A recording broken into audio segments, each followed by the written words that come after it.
absolutely nothing and why should we trust them? What they end up saying at the bottom is, well, the answers are going to have to come from civil society and maybe corporations. That's such a dangerous narrative. We need to understand that it's the capture of our governments by powerful economic interests which accounts for why they're not doing generally good things for people in the way that in the post-war period, for instance, there were quite a lot of genuinely good things happening in some countries at least. So whenever we talk about governments being bad, it's really, really important that we explain why in the same breath. And that relates to information politics, and this is a huge, huge thing. You know, one of the biggest changes in public opinion in the entirety of opinion polling has happened in the last 5 years about climate change.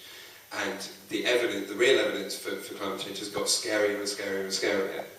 I mean, terrifying at every turn in terms of the real impacts, in terms of, you know, ice breakup, etc., etc., you know, the methane coming out of the Siberian Sea, so many scary things. And tens of millions of people now who did believe in climate change 5 years ago don't believe it anymore.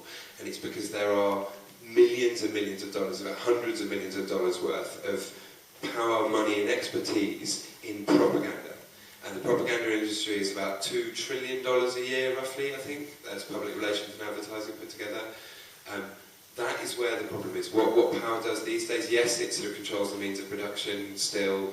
I mean, wherever possible, it subcontracts so that workers can't fight back. But it's control of informational power, and it's the ability, as Gillian Tett from the Financial Times puts it, it's the ability to cognitively map people. It's giving people a sense of what reality is out there, which doesn't include an understanding of why things are going so wrong, and invariably includes the fact that some ethnic minority is the problem. And you look at this across Europe at the moment, there's a massive rise in anti-immigrant sentiment. Huge swathes of the English population think that the reason they're in a mess economically is because the immigrants are taking the problem. You go to the Indian subcontinent, it's the you know, the Hindu-Muslim divide is being played on. You go to Russia, it's the Uzbeks, etc. It's really, this is absolutely tried and tested. It's been going for hundreds of years. It's divide and rule, but with very, very powerful mechanisms to actually create the way people think and respond to the world. I've probably run out of time on this. I think the key thing in terms of where we are at the moment is recognising that it's actually a great blessing in some sense. It's absolutely terrifying, but it's a great blessing that there are lots of very necessary things we need to sort out. And this relates to what other speakers have been saying about the craziness of trying to sort of negotiate between physical necessity and sort of short-term economic interests, or whatever as they might be perceived. You can't negotiate with nature. You know, if it's collapsing, it's collapsing. You can't sort of, you know, have a confab with Mother Earth and say, well, you know, give us a few more years. You know, if it's breaking down, it's breaking down, and we have to do something about it. And in terms of civil society, my great belief is that we spend a lot of time worrying about, like, people on the left, loosely speaking, progressives, loosely speaking, worry about the unconverted a lot.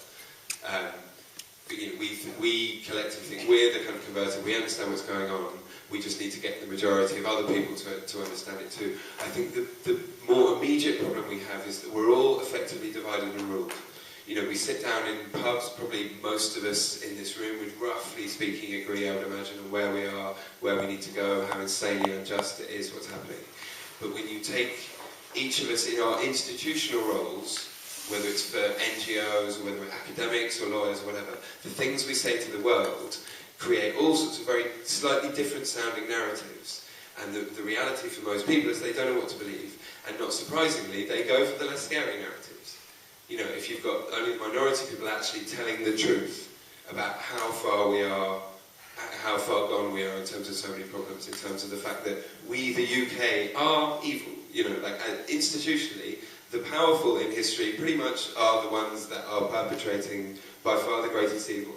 And unless we understand that, we're constantly going to be stuck in these narratives where we, you know, talk to Mr. Cameron and make noises about kind of, you know, I'm thinking particularly of sort of NGOs here, you know, how the politicians are, you know, they've made some positive steps on this, but they really need to do a lot more because the problem isn't being dealt with. And by talking to people as if they're like real, ingenuous moral agents, we fail to point out what the problem is, which is that power serves brutality and destruction.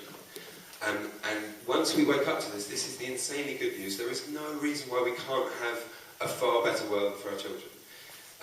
There's this really frustrating conflation of technology and capitalism. People say, oh, capitalism has brought so many people out of poverty. I mean, A, it's a complete lie because it generates poverty on such a level, but we do have technologies in the world that do make life easier, can make life far easier for us, that can solve most of the problems we have.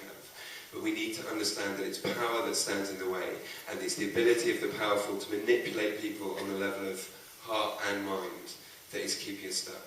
But the compassionate revolution can happen, and all I mean by that is getting more of us to believe that just by telling the truth about the kind of world that we need to see, that loads of us already believe in, really trying to tell the truth, we can bring about the systematic and very speedy change that we need to. Thanks very much.